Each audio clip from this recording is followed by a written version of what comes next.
नमस्कार, आप देख रहे हैं आपका अपना चैनल लोकमंच और मैं हूं आपके साथ सत्यम गौर। आज बात करेंगे कि योगी आदित्यनाथ की सरकार यानी कि उत्तर प्रदेश की जनता उनसे कितनी खुश है, उनके कामों को लेकर जिस तरीके से विकास के वादे किए गए थे वो कहां तक पूरे हुए हैं और कितनी जनता खुश है। और लेकिन इससे पहले, डिबेट पे चलने से पहले आपको ये भी जानकारी दे दें कि आज योगी आदित्यनाथ का दौरा है। आपको बताते चले कि मुख्यमंत्री योगी आदित्यनाथ मंगलवार को महोबा, हमीरपुर और जालौन के दौरे पर रहेंगे। इस दौरान सीएम योगी आदित्यनाथ प्रधानमंत्री नरेंद्र मोदी महोबा में उज्ज्वला योजना के कार्यक्रम में शामिल होंगे। साथ ही आपको बताते चले कि मुख्यमंत्री हमीरपुर में बाढ़ राहत केंद्र का दौरा करेंगे और हमीरपुर कलेक्ट्रेट परिसर में वो बैठक भी करेंगे। जालौन में बाढ़ प्रभावित क्षेत्रों का दौरा करेंगे और बाढ़ राहत शिविर का भी यहां पर वो दौरा करेंगे। और इसके साथ ही अब चलते हैं डिबेट पर। आपको सीधे बताते चले कि योगी काल कितना संतुष्ट है जनता, यानी कि योगी सरकार में कितनी संतुष्ट उनसे जनता है। आखिर उत्तर प्रदेश की जनता क्या कहती है, क्योंकि विधानसभा चुनाव भी नजदीक आता जा रहा है। करीब 6 महीने के करीब का समय बचा हुआ है 2022 चुनाव को लेकर। और उससे पहले हम ये जानने की कोशिश करेंगे अपने रिपोर्टरों के माध्यम से, आखिर उत्तर प्रदेश की जनता उनसे कितनी खुश है। जिस तरीके से विकास, बेरोजगारी के वादे सरकार की तरफ से किए गए थे वो कितने सफल होते हुए नजर आ रहे हैं, धरातल पर आखिर जमीनी हकीकत क्या है, इन सभी बातों पर हम चर्चा करेंगे। और ये भी जानने की कोशिश करेंगे कि उत्तर प्रदेश में कितना विकास हुआ है। गड्ढा मुक्त सड़कों का जिस तरीके से वादा किया गया था, कितनी सड़कें गड्ढा मुक्त हुई हैं, ये जानने की कोशिश करेंगे। और स्वास्थ्य व्यवस्था को लेकर तो बड़े बड़े वादे लगातार करती है सरकार, उसकी भी हकीकत जानने की कोशिश करेंगे। तो हमारे साथ सीधे लाइव जुड़ गए हैं बांदा से, साकेत हैं हमारे साथ और कदीम हैं हमारे साथ बुलंदशहर से लाइव जुड़े हुए हैं, और साबिर हमारे साथ लाइव जुड़े हुए हैं बलरामपुर से। तो सबसे पहले हम बांदा का रुख करेंगे, साकेत के पास सीधा चलेंगे। साकेत, योगी काल में कितनी संतुष्ट है जनता? जो विकास के दावे किए गए थे, वादे किए गए थे जनता से चुनाव से पहले, वो वादे धरातल पर उतरे हैं या नहीं? साकेत। ये सत्यम, मैं आपको बताना चाहूंगा कि राजनीति के गलियारे पे जहां देखा जाए 2007, 2012 और 2017 उत्तर प्रदेश की किसी भी सरकार को रिपीट नहीं किया गया। 2007 में भाजपा की सरकार थी, 12 में सपा की और 17 में बीजेपी की सरकार आई थी। जो कि धरातल जो जमीनी वादे किए गए थे उन वादों पर बीजेपी सत्ता पक्ष सरकार के द्वारा खरा उतरने का काम नहीं किया गया। यहाँ के लोगों का जब रुख जानने की कोशिश की गई तो तमाम ऐसी स्थितियां हैं। सर्वप्रथम जो है, जो महान स्थिति है और दयनीय स्थिति है वो रोजगार की स्थिति है। रोजगार नहीं है लोगों के पास, महंगाई चरम पर है, आम जनमानस अस्त व्यस्त है। कहीं अगर किसानों की बात की जाए तो किसानों से संबंधित इस समय डीजल, पेट्रोल के बढ़े हुए दामों को उनकी कमर तोड़ने का काम कर रही है। तो जिस तरीके से ये वादे किए गए थे धरातल पर, और साथ ही स्वास्थ्य को लेकर अगर हम बात करें तो स्वास्थ्य व्यवस्था दुरुस्त रहेगी। कोरोना की दूसरी लहर में हमने देखा कि स्वास्थ्य व्यवस्था की क्या हालत थी और तीसरी लहर की आशंका जताई जा रही है। अगर स्वास्थ्य व्यवस्था के मामले पर अगर हम बात करें साकेत, तो क्या कुछ अभी हालात बने हुए हैं बांदा के? जहाँ तक स्वास्थ्य महकमे की बात है, स्वास्थ्य की बात है, तो इस जनपद में और प्रदेश में स्थितियाँ काफी जो है विषम है। कुछ हद तक जनपद बांदा में स्वास्थ्य व्यवस्था सुचारू रूप से अब सही आई है, क्योंकि दूसरी कोरोना की लहर पर ही काफी अव्यवस्था फैली थी। तब उत्तर प्रदेश सरकार, योगी सरकार के द्वारा निर्देशों पर जनपद बांदा में ऑक्सीजन के लिए 2 ऑक्सीजन प्लांट को भी जो है स्थापित किया गया था, जो कि मेडिकल कॉलेज में और एक ट्रामा सेंटर में स्थापित किया गया था। लेकिन स्वास्थ्य संबंधित यहाँ की जिला प्रशासन और स्वास्थ्य विभाग के प्रशासन के द्वारा कुछ न कुछ लापरवाही देखने को मिलती है। जहाँ की मरीज बाहर से दवाई लाते हैं और डॉक्टर बाहर की दवाइयाँ लिखते हैं, उपलब्ध लाने के लिए मजबूर है। इस पर स्वास्थ्य विभाग अंकुश नहीं लगा पा रहा है और कहीं न कहीं योगी सरकार पर भी लोग प्रश्न चिन्ह लगाने का काम कर रहे हैं। साकेत, लेकिन बड़े बड़े वादे किए गए थे कि हमने गैस सिलेंडर से लेकर बड़े बड़े वादे की महंगाई कम हो जाएगी, पेट्रोल डीजल के दाम कम हो जाएंगे, सब्जियों के दाम कम हो जाएंगे और साथ ही गड्ढा मुक्त सड़कों की भी बात की गई थी। और इस समय बरसात का मौसम चल रहा है, कई जगह पर सड़कें ढह गई हैं, भूस्खलन हो गया है। और वहाँ की सड़कों की तस्वीरें क्या कुछ बनी हुई है, सड़कों के हालात क्या हैं? देखिए, सत्ता पर बीजेपी सरकार आने से पहले 2017 में जब ये बनाई गई थी, तब इन्होंने वादा किया था कि गड्ढा मुक्त सड़क जो है होगी। हमारे उत्तर प्रदेश के मुख्यमंत्री योगी आदित्यनाथ जी का ये वादा था, लेकिन यहाँ की जमीनी स्थिति कुछ और ही बयां करती है। गड्ढा मुक्त सड़कें लीजिए, गड्ढा ही गड्ढा नजर आ रही है। कुछ सड़कें ऐसी हैं जैसे कि आपके शहर में ही देख लीजिए, बांदा शहर में ही देख लीजिए, कुछ मोहल्ले में देख लीजिए जल भराव की स्थितियां है। इस समय बाढ़ का प्रकोप है हमीरपुर, बांदा और क्या कहते हैं अन्य जगह में, जो ठीक है साकेत, हम आपके पास वापस लौटेंगे, लेकिन इससे पहले हम कदीम के पास पहुंच रहे हैं। वो हमारे साथ बुलंदशहर से सीधा लाइव जुड़े हुए हैं और उनके पीछे मैं देख पा रहा हूं कि जनता भी मौजूद है, जिससे कि सीधा हमारा सवाल होना है आज का, क्योंकि ये जानने की कोशिश करेंगे कि यूपी की जनता योगी सरकार से कितना खुश है। आखिर 2022 में इस बार जनता किसको चुनेगी? कादिम, क्या लगता है इस बार जनता किसको चुनेगी और कितनी बुलंदशहर की जनता योगी सरकार के कामों से खुश नजर आ रही है? जी बिल्कुल सत्यम जी, बता दें इस टाइम की जो 2022 का विधानसभा का चुनाव बिल्कुल सर पर है। और बात करें सभी पार्टियों की, तो सभी पार्टियों ने जनता से गांव टू गांव, डोर टू डोर जनसंपर्क शुरू कर दिया है। सभी पार्टी के नेता जनता के संपर्क में है लगातार और अपनी अपनी पार्टियों की नीति बता रहे हैं, जिससे कि 2022 में विधानसभा के चुनाव में अपनी अपनी सरकार बनाने की दावी भी सभी पार्टियां कर रही हैं। वहीं हमारे साथ जिस जगह पर हम मौजूद हैं, गांव के कुछ ग्रामीण हमारे साथ मौजूद हैं सत्यम जी, इनसे हम जानेंगे कि गांव तक सरकार की नीति, जो कि उत्तर प्रदेश सरकार की नीति गांव के लोगों को कितनी पहुंची, कितने संतुष्ट हैं, कितने खुश हैं गांव के लोग। और जो कि उत्तर प्रदेश सरकार एक वादे कर रही थी कि जो किसान है उनको 2000 रुपए की निधि, ठेले वालों को 10,000 रुपए और बहुत सारी योजना जो कि किसानों को देने के लिए बात करी थी। आर्थिक स्थिति जो गरीब आदमी होते हैं, जो गांव के ग्रामीण लोग होते हैं, उनको बहुत सारी योजना भारतीय जनता पार्टी बता रही थी कि योजनाओं का लाभ गांव के ग्रामीणों को तक पहुंचाया जा रहा है और प्रदेश की जनता वो खुश है। तो हमारे साथ मौजूद है गांव के ग्रामीण, इनसे हम जानेंगे कि जनता कितनी खुश है या भारतीय जनता पार्टी में गरीब लोगों को कितना अब तक फायदा हुआ। जी हमारे साथ कुछ मौजूद हैं जी। इस टाइम मौजूदा सरकार प्रदेश में भाजपा की है, तो आप जो कि एक किसान परिवार से हैं आप, तो आप कितना खुश हैं, कितना लाभ आपको मिलता है, क्या कहना है आपका? जी कोई फायदा, क्या फायदा नहीं मतलब? कोई लाभ नहीं मिला, कोई नहीं। तो जो 2000 रुपए के वादे किए गए थे सरकार द्वारा, या लैट्रिन शौचालय जो गरीबों के लिए गांव में मकानों के वादे किए गए थे, वो मुहैया हुए क्या? जी सत्यम जी, सीधा गांव ग्रामीणों का कहना है कि कोई मकान मुहैया गांव में नहीं कराया गया है, ना कोई 2000 रुपए की अभी किस्त आई है। और जो कि एक किसान निधि की बात हो रही थी कि किसी किसान की, जो कि छोटा किसान है, उसकी फसल किसी की बाढ़ से प्रभावित होकर वो बर्बाद हो जाती है या किसी फसल में आग लग जाती है, तो उसकी कोई भी मुआवजा किसान को नहीं मिलता है। जी सत्यम जी। कदीम, अगर स्वास्थ्य व्यवस्था की बात की जाए तो उसको लेकर लोगों का क्या कुछ कहना है?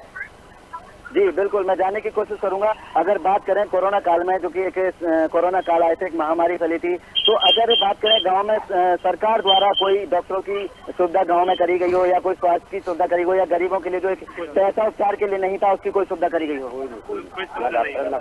कोई डॉक्टर गाँव में आए हो? कोई डॉक्टर की टीम नहीं है गाँव में, जबकि बीमारी भी आई थी, बच्चे भी बीमार हुए थे, बड़े भी ग्रस्त हुए थे, कोई नहीं आई।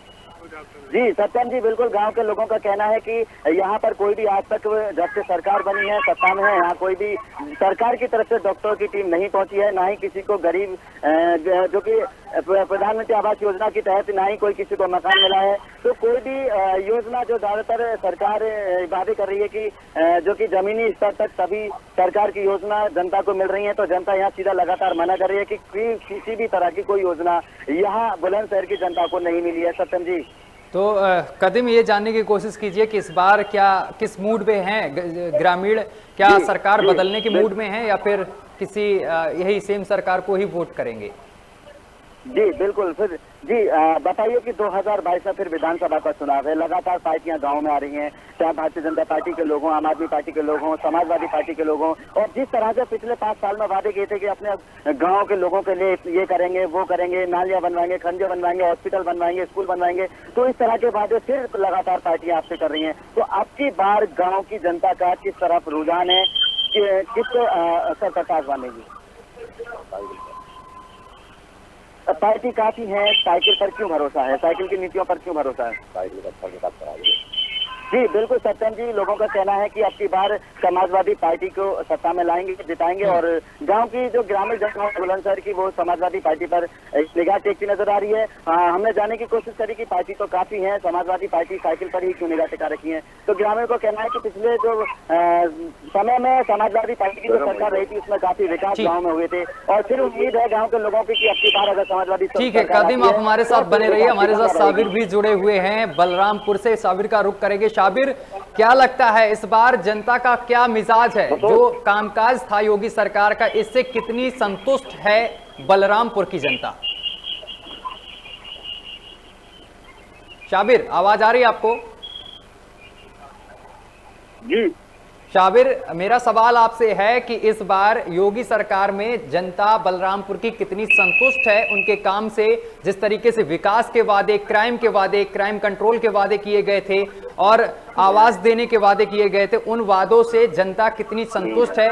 क्या वो वादे गांव तक पहुंचे हैं, लोगों तक वो चीजें पहुंची हैं जिस चीजों के यहाँ पर वादे किए गए थे सरकार की तरफ से? जी सर, आपको बता दें हम कि जो है जो सरकार के वादे थे वो जमीनी स्तर पे जो है यहाँ पे चूने नजर आ रहे हैं। यहाँ की जनता जो है महंगाई से इतनी परेशान है, जो है कड़ू तेल जो है वो जो 80 रुपए में था वो 180 रुपए में बिक रहा है। आलू जो 8 रुपए 9 रुपए किलो मिलता था वो अब जो है 15 रुपए 16 रुपए किलो मिल रहा है सर। तो इस तरीके से जो है महंगाई से जनता बहुत ही परेशान है। वैसे भी कोरोना काल में जो है जनता की कमर एकदम टूट गई है। वो जो है अपना जो है इलाज के लिए जो है ठीक से उसको पैसे नहीं मिल पाए या जो है संसाधन नहीं मिल पाए, उससे जो है कई घरों में यहाँ तुलसी जो है बलरामपुर में तमाम मौतें भी हो गई हैं। तो कहीं ना कहीं जो है महंगाई इस कदर इतनी तेज है कि जनता बहुत परेशान है। तो जनता का इस बार क्या मिजाज है? क्योंकि 2022 चुनाव नजदीक आ गया है और सभी पार्टियां जोरों पर अपना प्रचार करने लगी हैं, सड़कों पर उतर आई हैं, चाहे सपा हो, चाहे बीएसपी हो, चाहे खुद बीजेपी हो। लगातार यहां पर दौरे किए जा रहे हैं। आज योगी आदित्यनाथ का महोबा दौरा है, हमीरपुर दौरा है। तो क्या लगता है, क्या मिजाज है बलरामपुर की जो जनता है? सर आपको बता दें कि यहाँ जो जनता जो अभी हाल ही में जो चुनाव हुए हैं वहाँ पे जो है जैसे ब्लॉक प्रमुख का चुनाव हुआ है, जिला पंचायत सदस्य का चुनाव हुआ है, तो जनता ने अपना रुख बता दिया है। यहाँ पे जो है समाजवादी पार्टी 1 नंबर पे थी। जनता ने अपना रुख बता दिया है कि जो है हम भाजपा जो है, जबकि यहाँ पिछले भाजपा के मात्र 6 जिला पंचायत सदस्य जीते थे। तो जनता कहीं ना कहीं जो है जनता में बहुत खासी नाराजगी है इस महंगाई को लेकर और जो है बेरोजगारी को लेकर। लेकिन जिस तरीके से साबिर सरकार ने बड़े बड़े वादे किए थे, अगर सड़कों की बात करें तो गड्ढा मुक्त सड़कों का वादा किया था, तो अगर सड़कों की बात की जाए तो वहां पर सड़कों की क्या स्थिति बनी हुई है?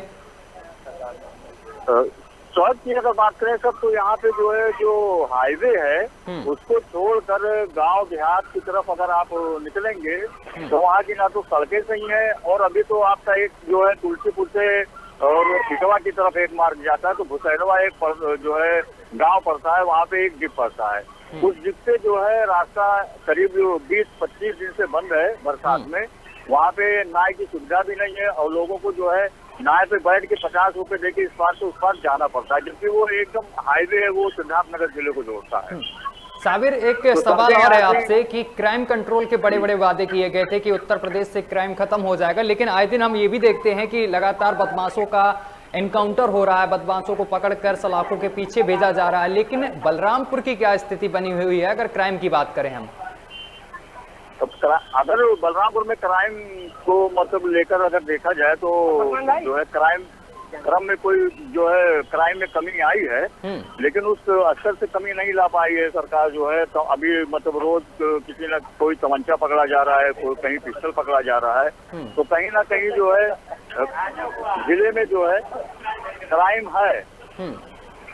लेकिन साबिर, यहाँ पर जिस तरीके से जनता कह रही है कि हम इस बार सपा समाजवादी पार्टी को चुनेंगे, समाजवादी पार्टी को वोट देंगे, जिस तरीके से बलरामपुर की जनता का कहना है आपने ही अभी बताया, लेकिन यहाँ पर मुझे ये देखने को मिल रहा ज्यादातर कि सपा हो गई और बीएसपी हो गई, दो पार्टियां साफ तौर पर यहाँ पर जातवाद की राजनीति कर रही। विकास के मुद्दे पर अभी तक कोई भी बात ही नहीं हुई है। जी जी, कोई ब्राह्मणों को लुभा रहा है तो कोई पिछड़ी जातियों को लुभाने को अब सामने निकल कर आ रहा है। आखिर विकास के मुद्दे पर कब बात होगी? विकास देखिए, चुनाव आ रहा है, चुनाव के दौरान जो है सभी पार्टियां जो है अपना जो है वो करती हैं, अपना जो है प्रचार प्रसार बहुत तेजी से करते हैं, लेकिन विकास का नाम कोई नहीं ले रहा है। वो सिर्फ जो है महंगाई और अत्याचार जो चुनाव में बिलासपुर के चुनाव में जो मतलब जो है प्रशासन द्वारा जो है जबरदस्ती किया गया, तो उसी को लेकर ये पार्टियां सपा की हो या कांग्रेस की हो, ये काफी आक्रोशित हैं। और वो जो है अभी कल ही कांग्रेस ने एक रैली की है, ठीक है, ठीक है। कदीम के पास पहुंचेंगे, कदीम के पास हम सीधा बुलंदशहर पहुंच रहे हैं क्योंकि वहां पर और भी लोग मौजूद हो गए। कदीम, सबसे बड़ा सवाल आपसे मैं ये करना चाह रहा हूं कि अब जातिवाद की राजनीति हो रही है, यहां पर मुस्लिम वोट और इसके साथ ही यादव और ब्राह्मण वोटों को लुभाने की बात की जा रही है। यहां पर अब जातवाद की राजनीति ज्यादा देखने को मिल रही है, लेकिन विकास के मुद्दे पर कोई सामने निकल कर नहीं आ रहा कि हम विकास करेंगे उत्तर प्रदेश में। और आपके पास कुछ लोग मौजूद हैं, मुस्लिम लोग भी मौजूद हैं, जरा उनसे जानने की कोशिश कीजिए कि उनका क्या रुख है, इस बार किसको वो वोट करेंगे। जी बिल्कुल, देखिए प्रदेश में लगातार भारतीय जनता पार्टी बनी हुई है और जो कि खुर्जा विधानसभा के हम गांव में खड़े हैं, यहाँ पर जो कि भारतीय जनता पार्टी के मौजूदा विधायक हैं, इनसे हम जानेंगे कि गांव के जो ग्रामीण खड़े हैं, जो यहाँ आपके क्षेत्र से जो आपके गांव के जो आपने विधायक चुने वो गाँव में कितनी बार आ चुके हैं? सर कोई बार नहीं आए, एक भी बार नहीं आए। कोई बार नहीं आए। तो चाचा, जो गांव की स्थिति है, आप इस गांव से हैं, ग्रामीण है, जो कि सरसों के तेल से लगातार महंगाई बढ़ रही है, वहीं फसल के दामों पर जो किसान की फसल है, किसान एक फसल को जो कि पाल कर लाता है और एंड टाइम पर उसको गाय खा जाती है, या उसका रेट नहीं टाइम पर मिल पाता है, या गन्ने का पैसा नहीं मिल पा रहा है, तो इस पर आप क्या कहेंगे? गन्ने का पैसा तो मिलेगा, गाय की कोई सुविधा। कदीम सीधा सवाल करिए, कदीम सीधा सवाल करिए, उनसे ये पूछने की कोशिश करिए कि जिस तरीके से वादे किए गए थे, विकास के वादे, आपका गांव कितना बदला है? क्या सड़कें गड्ढा मुक्त हुई हैं? विकास के जो वादे किए गए थे, महंगाई से लेकर बड़े बड़े वादे किए गए थे, वो हुए हैं या नहीं हुए हैं? जानने की कोशिश कीजिए ग्रामीणों से एक बार। जी, जो आपके गांव में बड़ी बड़ी पार्टियां आई, यहाँ पर बड़े बड़े नेता आए, पहले जो भारतीय जनता पार्टी को आपने वोट दिया और सत्ता में भारतीय जनता पार्टी को आप लेकर आए, तो बड़े बड़े जो वादे किए थे उस पर भारतीय जनता पार्टी कितना खरा उतरी अब तक? आज तक विधायक तो गाँव में आई, विकास से कहीं वोट के खाते लगा हुआ। जो गांव में विधायक जी द्वारा ये वादे किए थे कि नाली सुधार होगा, या लड़कियों के लिए सिलाई सेंटर बनेंगे, गरीबों के लिए मकान मिलेंगे, या ग्राम पंचायत होगा, या हॉस्पिटल की भी एक सुविधा मुहैया कराई जाएगी, इस तरह के वादों पर कितने वादे पूरे हुए? ना कोई नाली, ना खरंजा, ना इंटरलॉक। कदीम, वहां पर और भी लोग हैं, उनसे जानने की कोशिश कीजिए कि 2022 में किसको वो चुनेंगे, किसकी सरकार आएगी 2022 में, वो किसको वोट करेंगे? और भी लोग मौजूद हैं, उनसे जानने की कोशिश कीजिए जरा। जी, हमारे साथ युवा किसान भी मौजूद हैं, जो कि ये पढ़े लिखे भी हैं, शिक्षित हैं, और इन्होंने जो कि काफी मेहनत करी और इस मुकाम पर जो कि इन्होंने इंटर पास किया, काफी यानी करीब 8 साल 10 साल पहले ये काफी इंटर करे और लगातार इन्होंने जॉब का प्रयास किया आपने, और आपको जॉब नहीं मिल पाई, तो क्या कहेंगे? जी, ऐसा है, इसमें जो हमारे लिए यही परेशानी है, क्योंकि हमने ये पढ़ाई करने के बावजूद हमारे लिए कोई ऐसा जॉगिंग का कोई काम नहीं आया। इंटर हमने कर लिया और उसके बाद में अब हमारी बच्चियां हैं जो बड़ी बच्चियां हो गई हैं, वो गाँव से जाती हैं, उनको बहुत परेशानी होती है, तो उनके लिए कोई इंटरमीडिएट स्कूल खुल जाए तो उनको परेशानियां नहीं हुए और हमारे बच्चे बढ़िया अपनी स्थिति बच्चे अपनी जगह पे रहेंगे तो अपनी पढ़ाई भी करेंगे और सब कामयाबी उनको अच्छी। कदीम, ये जानने की कोशिश कीजिए कि योगी आदित्यनाथ ने जो काम किया उस काम से कितना वो संतुष्ट हैं, या फिर 2022 में किसकी सरकार देखना चाहते हैं, किसको वोट करेंगे? जी, आपने पढ़ाई की और काफी पैसा पढ़ाई में बर्बाद किया, एक ये उम्मीद लेकर कि मेरी आने वाले समय में नौकरी लगेगी, लेकिन आपकी नौकरी नहीं लग पाई, तो फिर अब 2022 में विधानसभा का चुनाव है और आप एक युवा हैं, तो युवा पीढ़ी आने वाले 2022 चुनाव पर किस पर निगाह टिकी हुई है, जबकि सभी पार्टियां मैदान में हैं?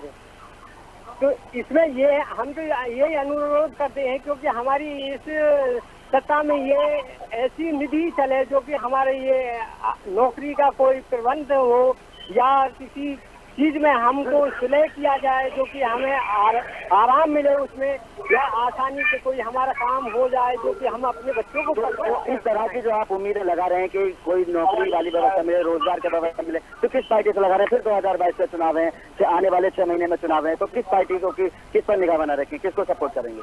तो ये हम तो यही अनुरोध करते हैं जो भी सत्ता में आती है उनसे यही अनुरोध करते हैं कि जो ये अधिकारी हैं जो भी हैं जो इस सत्ता में जो अपने प्रवेश करते हैं, तो इसलिए हमको जो भी सुविधा मिलती है तो हमें कानून से अपनी अच्छी तरह उसे सुलह तो किया जाए। जी, इनका सीधा कहना है कि कोई भी सरकार अगर सत्ता में बढ़ती है, कदीम बीजेपी, बीएसपी और साथ ही बीजेपी और इन 3 पार्टियों में से किसकी सरकार देखना चाहते हैं या फिर किसी और को वोट देंगे, ये जानने की कोशिश कीजिए। जी बिल्कुल, हमारे साथ एक युवा और भी मौजूद हैं और इनसे हम जानेंगे जो कि गांव के हैं, ये भी एक युवा पीढ़ी से हैं। अब की बार पार्टी में फिर बसपा भी है, सपा भी है, बीजेपी भी है, तीनों पार्टियों में टक्कर है और तीनों पार्टियों के नेता लगातार गांव में गांव टू गांव, डोर टू डोर जनता से संपर्क कर रहे हैं और आपके पास भी लगातार इस गाँव में भी नेता आ रहे हैं और बड़े बड़े वादे जो पहले किए थे वही आप कर रहे हैं। तो किसको अब की बार आप देखना चाहेंगे सत्ता में? सत्ता में तो हम सोच रहे हैं कि समाजवादी हम चाहिए।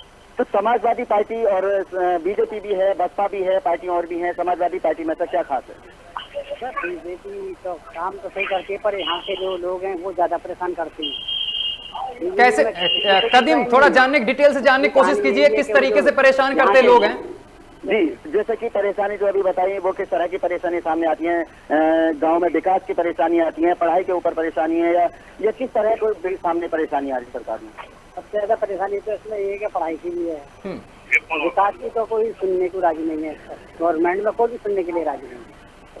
जी, और कोरोना काल अभी आया जो कि अब तीसरी लहर की बातें कर रहे हैं कि तीसरी लहर आने वाली है, 2 लहर बड़ी घातक साबित हुई, उस पर क्या कहेंगे कि किस तरह की सुविधा सरकार द्वारा गांव में मिली? 3 डॉक्टरों की यहाँ गठित की गई थी या यहाँ सरकार से लगातार जो राशन वगैरह वितरित हुआ था वो लगातार मिला? किस तरह की सुविधा मिली गाँव की? स्वास्थ्य विभाग की तरफ से डॉक्टरों की टीम आई गाँव में। जी बिल्कुल, इनका सीधा कहना है कि कहीं ना कहीं भारतीय जनता पार्टी सही है, लेकिन अगर बात करें विकास की नीतियों की तो वो जो विकास की नीति है, जो योजना है वो गांव की जमीनी स्तर तक, ग्रामीणों तक नहीं पहुंच पाती है। जो आर्थिक स्थिति के लोग होते हैं, गरीब लोग होते हैं, उन तक नहीं पहुंच पाती है सत्तर की। और सीधा तौर पर इन्होंने अभी कहा कि अब की बार हमने भारतीय जनता पार्टी को पिछली बार देख लिया और अब की बार जो इनका मूड बना हुआ है वो समाजवादी नया चेहरा देखना चाह रहे हैं 2022 में। यहाँ पर जनता का ये कहना है कि 2022 चुनाव में नया चेहरा देखना चाह रहे हैं। साकेत भी हमारे साथ लगातार बांदा से बने हुए हैं, साकेत का रुख करेंगे। साकेत, इस बार ये माना जा रहा है कि भारतीय जनता पार्टी की सरकार से कुछ लोग नाखुश नजर आ रहे हैं, लेकिन कुछ लोगों का रुझान है कि हम सपा को वोट करेंगे, कुछ बीएसपी को वोट करने की बात कह रहे हैं। लेकिन बांदा की तस्वीर क्या है? अगर क्राइम की बात की जाए तो कितना क्राइम कंट्रोल हुआ बांदा में, और साथ ही जिस तरीके से वादे किए गए थे शौचालय आवास देने के, वो आवास क्या जरूरतमंद जो लोग पात्र हैं उन तक पहुंचे हैं या नहीं पहुंचे हैं? जी सत्तर में आपको बता दूं, जहां तक वादों की बात है, वादों की तो सरकारों ने तो झड़ी लगा दी थी, लेकिन जमीनी स्तर पर यहाँ देखा जाए आवास और शौचालय की, तो जो अपात्र है उनको पात्र बनाया गया है जी। और जो पात्र है उनको अपात्र बना करके और पात्र को अपात्र बना करके जो है शौचालय देने का काम किया गया है, आवास देने का काम किया गया है। यहाँ तक कि संबंधित ग्राम पंचायतों से जो निर्गत करता है सचिव या अन्य संबंधित अधिकारी, उनसे ग्रामीणों से रिश्वत भी ली जाती है। इस संबंध में कई मर्तबा शिकायत भी जिलाधिकारी बांदा से की गई है। रही यहाँ के चुनावी मोड़ की बात, तो बीजेपी सत्ता पर ठीक है, के द्वारा जो ठीक है साकेत, समय की कमी है इसलिए आपको बीच में ही रोकना पड़ रहा है। आप तीनों का बहुत बहुत शुक्रिया हमारे साथ जुड़ने के लिए। बांदा से साकेत और कादिम और साथ ही साबिर का जुड़ने के लिए बहुत बहुत शुक्रिया हमारे साथ तमाम बातचीत करने के लिए। और जनता का क्या रुख है, क्या मूड है, क्या इस बार वो किसको सरकार में लाना चाह रहे हैं 2022 में, ये हमने आपको बताया और हमारे रिपोर्टरों ने पल पल के अपडेट दिया आपको। फिलहाल अभी हमारे साथ बस इतना ही। देश दुनिया की तमाम खबरें देखने के लिए देखते रहे लोकमंच न्यूज।